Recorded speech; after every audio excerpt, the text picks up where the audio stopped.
Welcome back, students. In continuation with chapter 6, and we are just going to proceed further up with the chapter.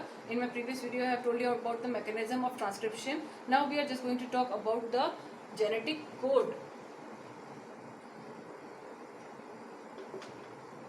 Genetic code. So when we are talking about genetic code, what is genetic code and what is the significance of the genetic code? As we all know that DNA, it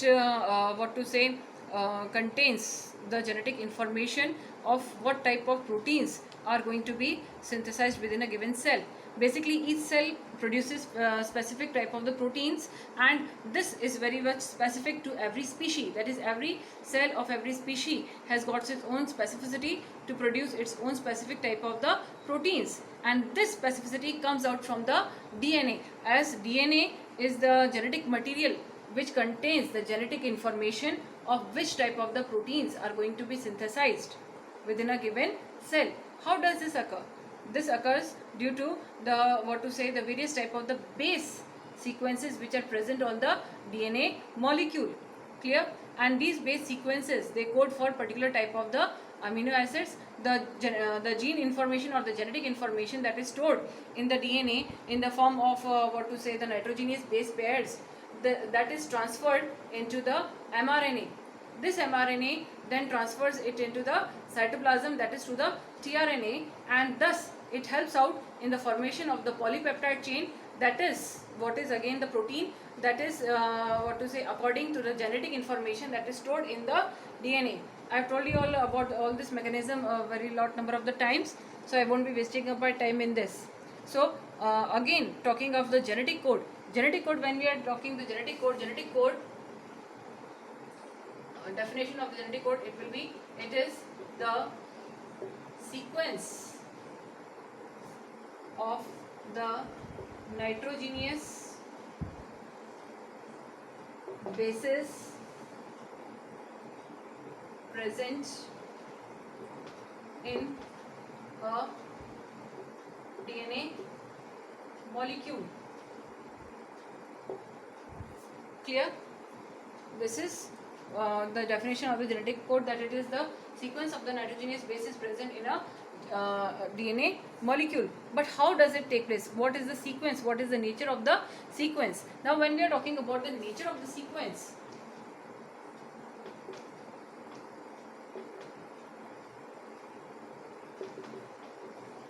the nature of the sequence, it includes how many nitrogenous bases comprises a genetic code. So when we are talking about it ahead, what happens over here, that as we all know, 4 type of nucleotides or nitrogenous bases are present. 4 types of nucleotides are present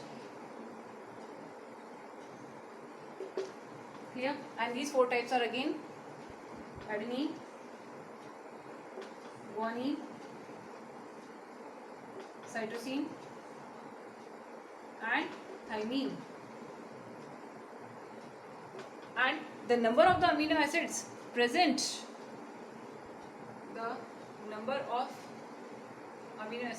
is equals to 20. Clear? So now we are just going to define that how many type of the nitrogenous bases or the nucleotides they are going to code for a single amino acid. If we are taking the genetic code as a singlet, that is, it should be comprising of supposingly it should be comprising of only one nucleotide or one nitrogenous base pair, then 1 into 4, that is, it is going to code for only 4 amino acids, which is very much insufficient. Clear? Now if a group of 2 nitrogenous bases or the nucleotides, they are taken up, then what happens? So here it will be 4 into 4, that is, it is going to code for 16 amino acid, that is, again it is insufficient. So by convention now we are saying that it is a group of 3, that is 4 into 4 into 4, it is going to code for 64 amino acid, which proves to be sufficient.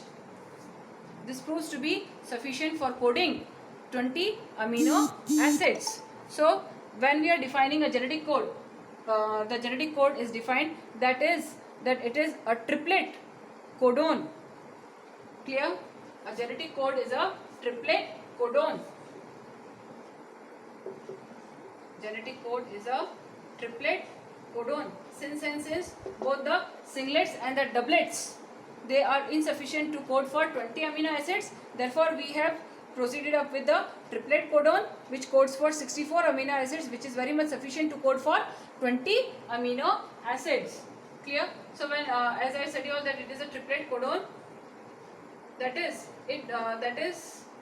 a triplet codon is a triplet sequence of 3 base sequences present on a DNA molecule, which codes for 1 amino acid. That is how a genetic code is defined. Now when we are going to talk further of the characteristics of the genetic code,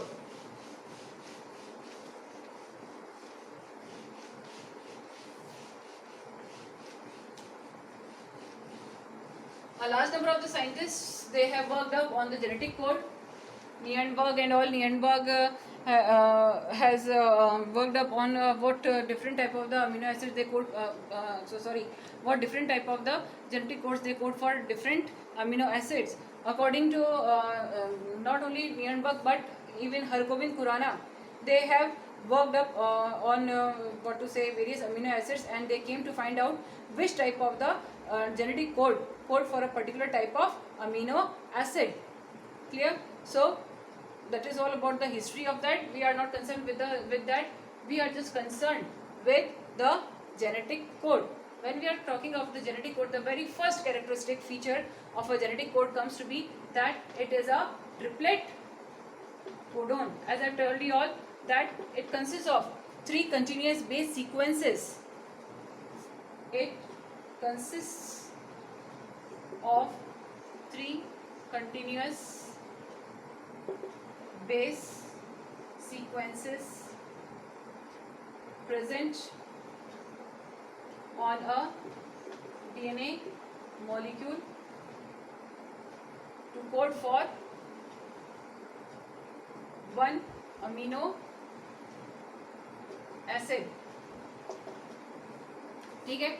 So this is known as a triplet codon. Triplet codon means 3 base sequences or 3 nitrogenous bases or the 3 nucleotides.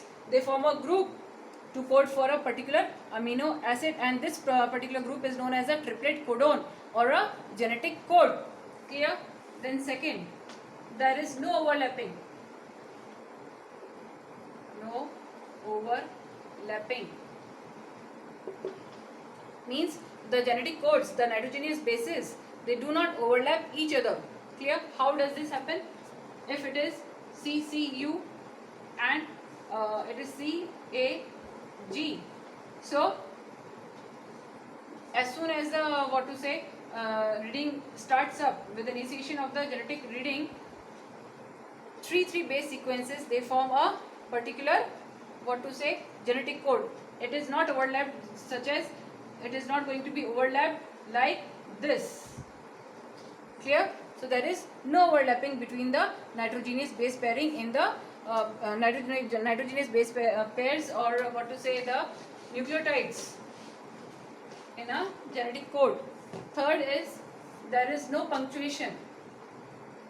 There is no punctuation. When we are saying that there is no punctuation, means there are no commas, no full stops. Means no comma and full stops doesn't mean that it is going to have a comma or a full stop. It means that there are no gaps present between a genetic code. Once the reading of the genetic code starts, it continues further on up till the arrival of the terminator gene. Clear? It is going to have a continuous reading until and unless the terminator gene is arrived. So we say that there are no punctuation marks, that is, there are no gaps present between the nucleotide base sequences. Then fourth, that it is degenerate in nature.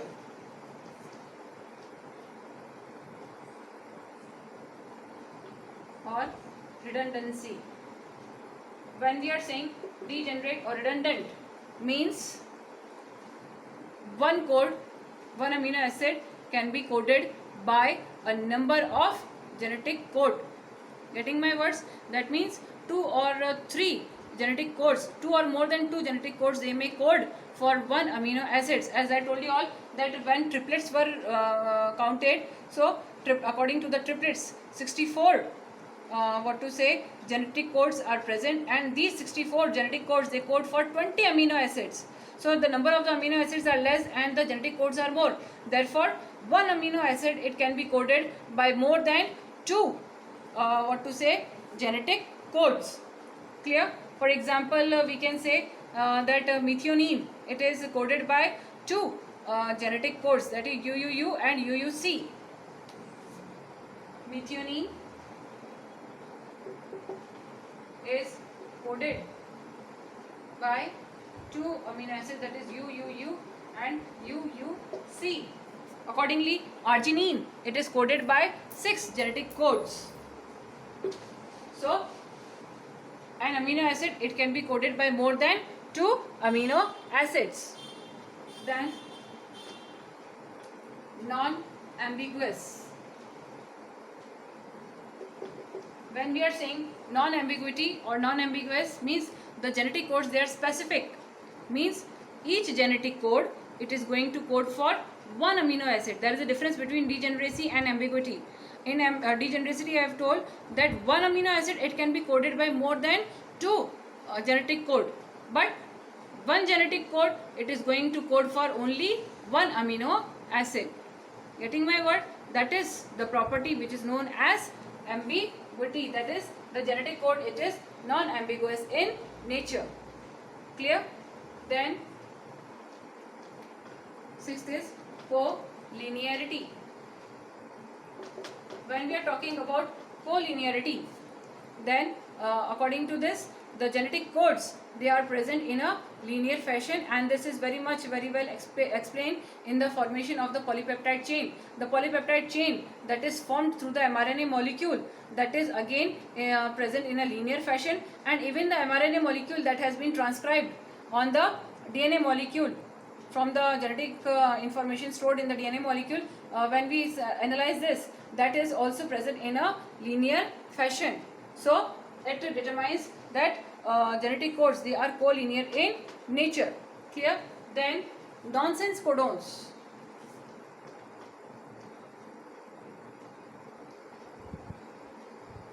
Presence of nonsense codons. As I told you all that 64 genetic codes are present according to the triplet coding, and out of these 64, 3 of them they are said to be the nonsense codons. Means these nonsense codons they do not code for any amino acid. They do not code for any amino acid. Okay? According to this, what are these nonsense codons? First is UAA,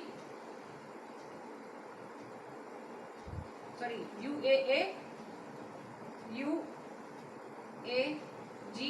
and UGA. These are the 3 nonsense codons. What are these? UAA, UAG and UGA. These are termed as nonsense codons since these do not code for any type of the amino acids. Now there are certain start codons or initiation codons which codes for particular type of amino acids. There are start codons or initiation codons which codes for particular type of amino acids. Start codons means they are going to initiate the genetic reading on the DNA template strand.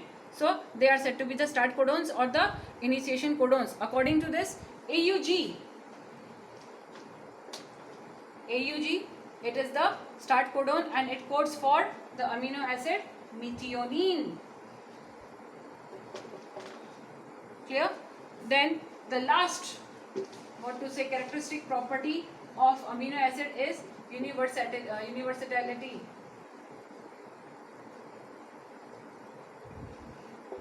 means these genetic codes, they are universal in nature. Universal in nature means these genetic codes, they are going to code for the same amino acids all over the living world. Clear? Starting from the bacteria up to the the highest level of organism, that is the animal kingdom, including even the plant kingdom, and it includes even the viruses. So we can say that the genetic codes, they are universal in nature, since they code for the same type of amino acid, no matter in whichever organism or whichever species they are present in. So these are all the characteristic features which a genetic code possess. In our next video, we are just going to move ahead with the process of translation and other processes that are left behind. Till then, thank you.